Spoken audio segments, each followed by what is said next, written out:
Good afternoon to everybody. Today we are making this video how you have to make approval of your exam application forms of B.Ed first and third semester students from your login ID. Okay, Google ನಲ್ಲಿ ಹೋದ ನಂತರ UUCMS login ಆಗಿ UUCMS ಪೋರ್ಟಲ್ನಲ್ಲಿ ನಿಮ್ಮ ಕಾಲೇಜಿನ ಅಥಾರಿಟಿಯವರು login ಆಗಬೇಕು.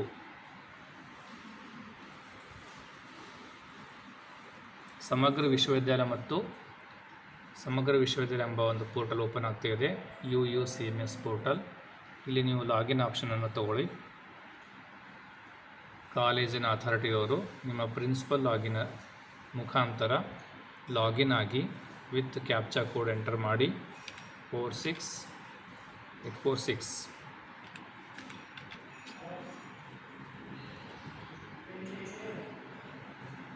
ನಿಮ್ಮ ಕಾಲೇಜಿನ ಒಂದು ಪೋರ್ಟಲ್ ಓಪನ್ ಆಗಿದೆ. ಇಲ್ಲಿ ನೀವು ನಿಮ್ಮ ವಿದ್ಯಾರ್ಥಿಗಳು ಫೀಸನ್ನು ಎಕ್ಸಾಮ್ ಫೀಸನ್ನು ಕಟ್ಟಿರ್ತಾರೆ, ಅದನ್ನು ನೀವು ಯೂನಿವರ್ಸಿಟಿಗೆ ಸೆಂಡ್ ಮಾಡಬೇಕಾಗಿದೆ. ಆ ಒಂದು ಪ್ರೊಸೀಜರನ್ನು ಇದರಲ್ಲಿ ತಿಳ್ಕೊಬೋದು. ನಿಮ್ಮ ಪ್ರಿನ್ಸಿಪಲ್ ಲಾಗಿನಲ್ಲಿ administration, student, admission, academic, exam, HRM ಮತ್ತು ರಿಪೋರ್ಟ್ಸ್ ಎಂಬ ಕಾಲಮ್ಸ್ಗಳು ಕಾಣಿಸ್ತವೆ. ಆ ಕಾಲಮ್ಗಳಲ್ಲಿ ಎಕ್ಸಾಮನ್ನು ಸೆಲೆಕ್ಟ್ ಮಾಡಿ, ಎಕ್ಸಾಮ್ ಕಾಲಮ್ನಲ್ಲಿ ಕೊನೆಯಲ್ಲಿ ಒಂದು ಎಕ್ಸಾಮ್ ನೋಟಿಫಿಕೇಷನ್ ಎಂಬ ಒಂದು ಸಬ್ ಕಾಲಮನ್ನು ಓಪನ್ ಮಾಡಿ, ಅದರಲ್ಲಿ ಎಕ್ಸಾಮ್ ಅಪ್ಲಿಕೇಶನ್ ಫಾರ್ಮ್ಸ್ ಎಂಬ ಸಬ್ ಕಾಲಮನ್ನು ಚಾಯ್ಸ್ ಮಾಡಿ. ಇದಾದ ನಂತರ ಎಕ್ಸಾಮ್ ಅಪ್ಲಿಕೇಶನ್ ಫಾರ್ಮ್ಸ್ ಎಂಬ ಒಂದು ವಿಂಡೋ ಓಪನ್ ಆಗ್ತಾಯಿದೆ. ಇದರಲ್ಲಿ ಅಕಾಡೆಮಿಕ್ ಇಯರನ್ನು ಸೆಲೆಕ್ಟ್ ಮಾಡಿ ಮತ್ತು ಎಕ್ಸಾಮ್ ಮಂತನ್ನು ಸೆಲೆಕ್ಟ್ ಮಾಡಿ. 2023-24 ಜೂನ್ ಜುಲೈ 2024 ಮಂತ್ ಎಕ್ಸಾಮ್ ನಡೀತಾ ಇದೆ. ಇದರಲ್ಲಿ ಎಷ್ಟು ವಿದ್ಯಾರ್ಥಿಗಳು ನಿಮ್ಮ ಕಾಲೇಜಿನ ಮುಖಾಂತರ ಎಕ್ಸಾಮ್ ಫೀಸನ್ನು ಕಟ್ಟಿರ್ತಾರೆ ಎಂಬುದನ್ನು ನೀವು ಇದರಲ್ಲಿ ನೋಡ್ಕೋಬೋದು. ಎಕ್ಸಾಮ್ ಮಂತ್ ಇದೆ, ಎಕ್ಸಾಮ್ ಟೈಪ್ ಇದೆ, ಪ್ರೋಗ್ರಾಮ್ ಲೆವೆಲ್ ಇದೆ, ಪ್ರೋಗ್ರಾಮ್ ನೇಮ್ ಇದೆ, ಡಿಸಿಪ್ಲಿನ್ ಇದೆ ಮತ್ತು ಸ್ಟೂಡೆಂಟ್ಸ್ ಅಪ್ಲೈ ಮಾಡ್ತಕ್ಕಂಥ ಒಂದು ಸೆಮೆಸ್ಟರ್ ಇದೆ 1, 3. ಆಮೇಲೆ ನಂಬರ್ ಆಫ್ ಸ್ಟೂಡೆಂಟ್ಸ್ ಅಪ್ಲೈ ಮಾಡಿದ್ದಾರೆ, ಎಷ್ಟು ಜನ ಅಂತ ಕಾಣಿಸ್ತಾ ಇದೆ. ಆಮೇಲೆ ಎಷ್ಟು ಜನ ನೀವು ಅಪ್ರೂವಲ್ ಕೊಟ್ಟಿದ್ದೀರಿ ಮತ್ತು ಎಷ್ಟು ಜನ ನೀವು ಇನ್ನೂ ಅಪ್ರೂವಲ್ ಕೊಡಬೇಕಾಗಿದೆ ಎಂಬ ಒಂದು ಲೀಸ್ಟ್ ಇಲ್ಲಿ ಕಾಣಿಸ್ತಾ ಇದೆ. ಈಗ ನೀವು 7 ಜನಕ್ಕೆ ಅಪ್ರೂವಲನ್ನು ಪೆಂಡಿಂಗ್ ಇಟ್ಟಿದ್ದೀರಾ. ಮೊದಲೇ 9 ಜನಕ್ಕೆ ಅಪ್ರೂವಲನ್ನು ಕೊಟ್ಟಿದ್ದೀರಾ, ಇನ್ನು 7 ಜನ ಅಪ್ರೂವಲನ್ನು ಕೊಡಬೇಕಾಗಿದೆ. ಇದು ಫಸ್ಟ್ ಟರ್ಮ್ನಲ್ಲಿ ಅಪ್ರೂವ್ ಅಂತ ಹಾಕಿ, ಅಪ್ರೂವ್ ಅಂತ ಹಾಕಿದ ನಂತರ ಒಂದು ಲೀಸ್ಟ್ ಜನರೇಟ್ ಆಗ್ತಾಯಿದೆ. Exam application form submitted by the students. ಇದರಲ್ಲಿ ಎಕ್ಸಾಮ್ ಮಂತು, ಎಕ್ಸಾಮ್ ಟೈಪ್ ಎಲ್ಲ ನೋಡಿ. ಇದು ಫಸ್ಟ್ ಟರ್ಮ್ ಇಂತಿತ್ತು, ಚಾಯ್ಸ್ ಮಾಡಿ.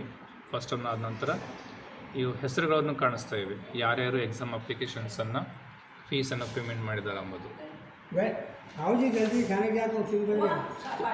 ಕೊನೆಯಲ್ಲಿ ಒಂದು ವಿಂಡೋ ಬರ್ತಾ ಇದೆ. ಇಲ್ಲಿ ನೀವು ಸೆಲೆಕ್ಟ್ ಆಲ್ನೂ ಮಾಡ್ಬೋದು ಅಥವಾ ಪ್ರತಿಯೊಂದಕ್ಕೂ ಸೆಲೆಕ್ಟ್ ಮಾಡ್ಬೋದು. ಅಪ್ರೂವ್ ಮಾಡಬೇಕಾಗಿದೆ, ಸೆಲೆಕ್ಟ್ ಆಲ್ ಮಾಡಿ. ಅದಾದ ನಂತರ ಅಪ್ರೂವ್ ಕೊಟ್ಬಿಡಿ. ಅಪ್ರೂವ್ ಕೊಟ್ಟಾದ ನಂತರ ಇದು ಡೈರೆಕ್ಟ್ಲಿ ಇಲ್ಲಿ ಯಾವ ಸ್ಟೂಡೆಂಟ್ಸ್ ಅಪ್ಲಿಕೇಶನ್ಸ್ ಕಾಣಿಸ್ತಾ ಇಲ್ಲ, ಸ್ಟೂಡೆಂಟ್ಸ್ ಅಪ್ಲಿಕೇಶನ್ಸ್ಗಳನ್ನು ನೀವು ಯೂನಿವರ್ಸಿಟಿಗೆ ಸೆಂಡ್ ಮಾಡಿದ್ರಿ.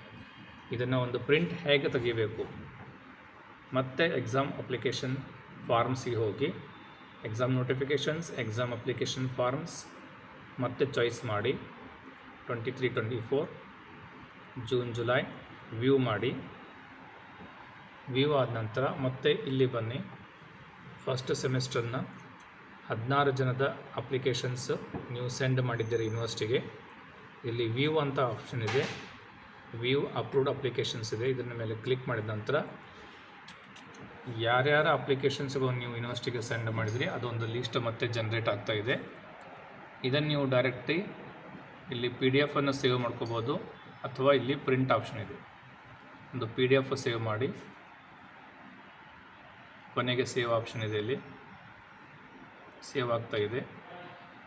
ಈ PDF ಅನ್ನು ನೀವು ಪ್ರಿಂಟ್ ತೆಗೆದು, ಈ ರೀತಿ ಬರ್ತಕ್ಕಂಥ ಒಂದು PDF ಅನ್ನು ಪ್ರಿಂಟ್ ತೆಗೆದು ಯೂನಿವರ್ಸಿಟಿಗೆ ಕೊನೆಯ ದಿನಾಂಕದಂದು ಪ್ರಿನ್ಸಿಪಲ್ ಸಿಗ್ನೇಚರ್ ಮತ್ತು ಸೀಲನ್ನು ಹಾಕಿ